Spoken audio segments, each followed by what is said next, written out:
রাসূল বললেন, তুমি যখন রাতে বিছানায় ঘুমোতে যাও তখন একটা দোয়া পড়বে।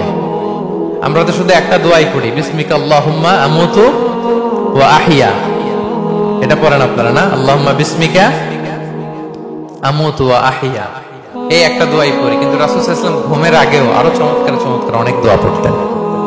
ওই সাহাবীকে বিষ্ণু সাল্লাল্লাহু আলাইহি ওয়াসাল্লাম বললেন, ইদা আওয়াইতা ইলা ফিরাশিক, তুমি যখন রাতে বিছানায় ঘুমোতে যাবা তুমি এই দোয়াটা পড়বা। দোয়াটা কি? আল্লাহুম্মা ইন্নী আসলামতু ওয়াজহি ইলাইক ওয়া ফাওয়াদতু আমরি ইলাইক ওয়া আলজাতু যাহরি ইলাইক রাগবাতান ওয়া রাহবাতান ইলাইক লা মালজা ওয়া লা মানজা মিনকা ইল্লা ইলাইক আল্লাহুম্মা আমানতু বিকিতাবিকাল্লাযী আনজালতা ওয়া নাবিয়্যিকাল্লাযী আরসালতা। পড়েন আপনারা, এটা পড়েন। অনেকে বলবে হুজুর শুনিই তো নাই কোনোদিন, করব কিভাবে? এই যে আজকে আলোচনা করলাম, এটা রেকর্ডে থাকবে, আপনারা শুনে মুখস্থ করে নেবেন। রাসূল সাল্লাল্লাহু আলাইহি ওয়াসাল্লাম বলেছেন, যখন ঘুমোতে যাবা এই দোয়াটা পড়বা। দোয়াটা দেখেন কত চমৎকার, কিভাবে নিজেকে আল্লাহর কাছে সমর্পণ করবেন, সঁপে দিবেন। দেখেন রাসূল বলেন, তুমি এটা পড়বা, আল্লাহুম্মা ইন্নী আসলামতু ওয়াজহি ইলাইক, আল্লাহ আমি আমার সত্তাকে আপনার দিকে সমর্পিত করলাম। ওয়া ফাওয়াদতু আমরি ইলাইক, আল্লাহ আমি আমার সব কাজকে আপনার কাছে সুপর্দ করলাম।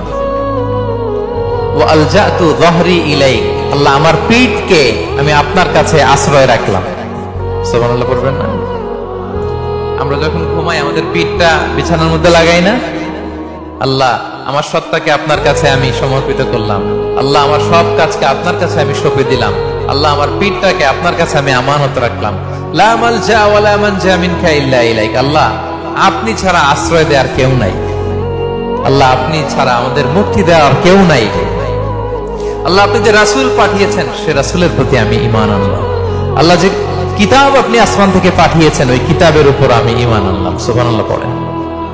বিষ্ণু সাল্লাল্লাহু আলাইহি ওয়াসাল্লাম বলেন, যখন কেউ এই দোয়াটা পড়বে রাত্রিবেলা, ফাইন মিত্তা, ওই মিন লাইলাতিকা, ওই রাতে যদি তুমি মারা যাও, মিত্তা আলাল ফিতরা, তুমি ফিতরাতের উপর মৃত্যুবরণ করবে।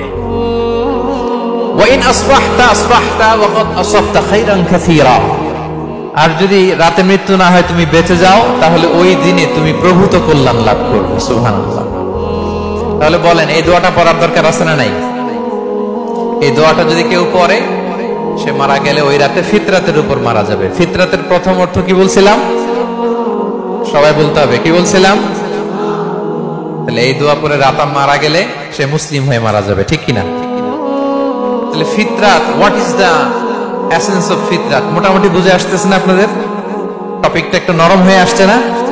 আচ্ছা আরো নরম করে দিচ্ছি আপনাদের কাছে। এই পৃথিবীতে যা কিছু কল্যাণকর, যা কিছু স্বাভাবিক, যা কিছু ভালো, তাই ফিতরাত। সহজ হয়ে গেছে না? সহজ হয়েছে?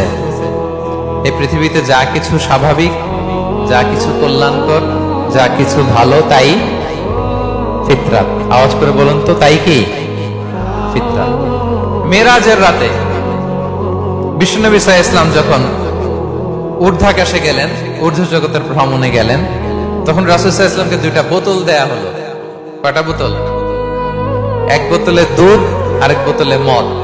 আওয়াজ করে বলেন, এক বোতলে, সবাই বলে নাই, আওয়াজ করে বলুন তো, এক বোতলে, আরেক বোতলে, একসাথে বলুন, এক বোতলে, আরেক বোতলে, উচিতু বিইনাইন। রাসূল সাল্লাল্লাহু আলাইহি ওয়াসাল্লাম বললেন, আমাকে দুটো বোতল দেয়া হলো, ফি আহাদিহিমা লাবান, একটায় দুধ, ওয়া ফিল আখারি খামর, আরেকটায় ওয়াইন মানে মদ। এটা দিয়ে জিবরাইল আমাকে বলল, ফাকিলা লি খুয আইয়াহুমা শিতা, নবী হে যেটা ভালো লাগে নেন। অপশন দিয়ে দিল, চুজ করেন কোনটা নেবেন, দুধ না মদ।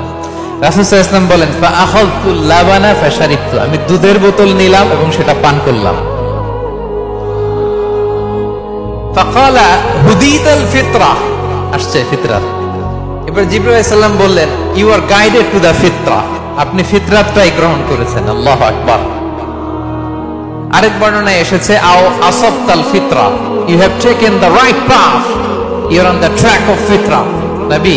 নবী হে আপনি ফিতরাটা গ্রহণ করেছেন, সঠিকটা নিয়েছেন। আমা ইন্নাকা লাও আখাযতাল খামরা, দুধের বোতল না নিয়ে যদি মদের বোতল নিতেন, গাওয়াত উম্মাতুক, আপনার পুরো উম্মাহ ভ্রষ্ট হয়ে যেত। মিসগাইডেড হয়ে যেত।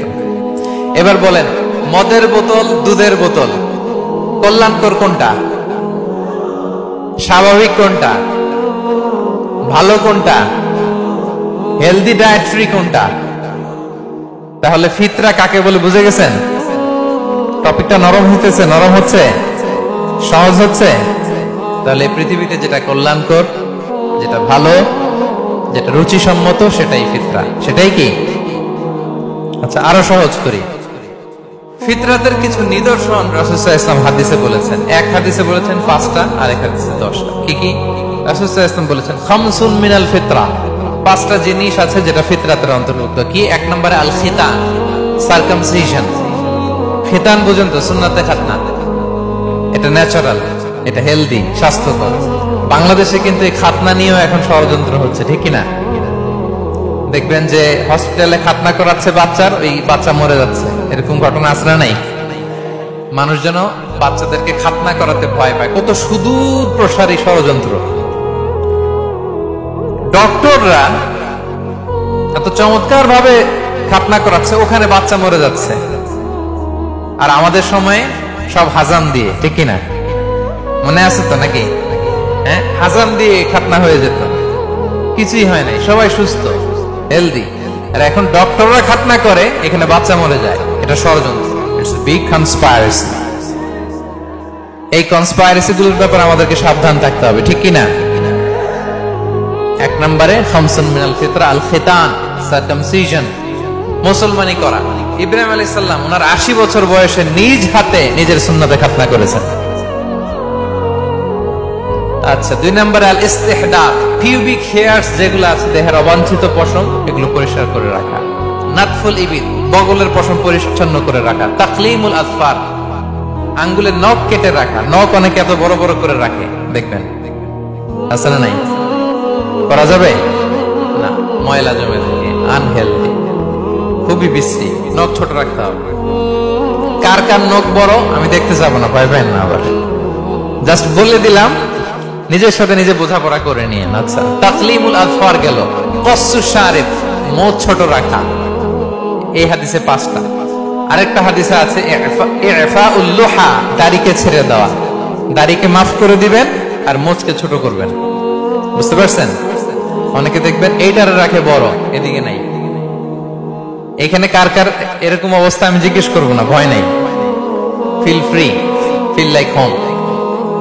আপনি সানন্দে আলোচনা শুনেন। জাস্ট এই টেক অ্যাওয়ে মেসেজ নিয়ে যাবেন। This message is a takeaway message for today. সাথে করে নিয়ে যাবেন, নিজেকে রাতের বেলা জিজ্ঞেস করবেন কি করা দরকার। সব নবীরা দাঁড়িয়ে রেখেছেন, এবং দৃশ্যমান এই একটা সুন্নাহ নিয়ে কবরে যাওয়া যায়। সাথে করে আর কিছু নিয়ে যেতে পারবেন? আপনার দামি ব্লেজার তো সাথে যাবে, তাই না? হ্যাঁ, আইফোন 15, 16 যাবে না?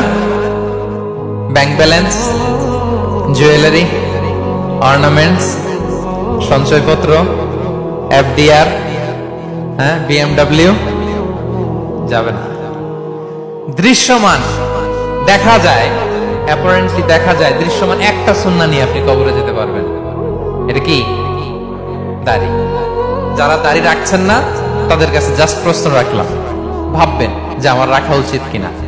আমি জোরাজুরি করি না, কখনো জোরাজুরি করি না, কারণ জোরাজুরি না করে আমি ফল পাইছি বেশি, আলহামদুলিল্লাহ। জাস্ট মানুষের কাছে উপস্থাপন করি, হয়ে যায়, মানুষ গ্রহণ করে, আলহামদুলিল্লাহ।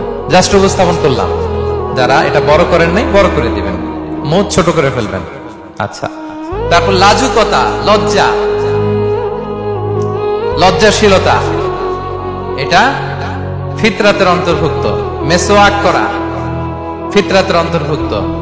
মেসওয়াক করেন তো আপনারা? রাসূল সাল্লাল্লাহু আলাইহি ওয়াসাল্লাম ইন্তেকালের আগে সর্বশেষ আমল মেসওয়াক। প্রিয় ভাইরা, মেসওয়াক করবেন। সব নবীরাই যেগুলো বললাম লিস্ট। আরেক হাদিসে আছে মাদমাদা, ইস্তিনশাক, নাকে পানি দেওয়া, কুলি করা, গার্গেল করা, মানে ক্লিনলিনেস। দেখেন ইসলাম ফিতরাতকে কিভাবে আমাদের কাছে প্রেজেন্ট করেছে। ক্লিনলিনেস, পরিচ্ছন্নতা যেখানে ইসলাম আছে সেখানে। বিষ্ণু ইসলাম পারফিউম দিতেন, মেসওয়াক করতেন, সব সময় টিপটপ থাকতেন, পরিষ্কার পরিচ্ছন্ন থাকতেন। এগুলো অল এবং ফিতরা, এটা ফিতরাতের অন্তর্ভুক্ত। তো তাহলে ফিতরাত কি জিনিস? What is the essence of ফিতরা? আপনাদের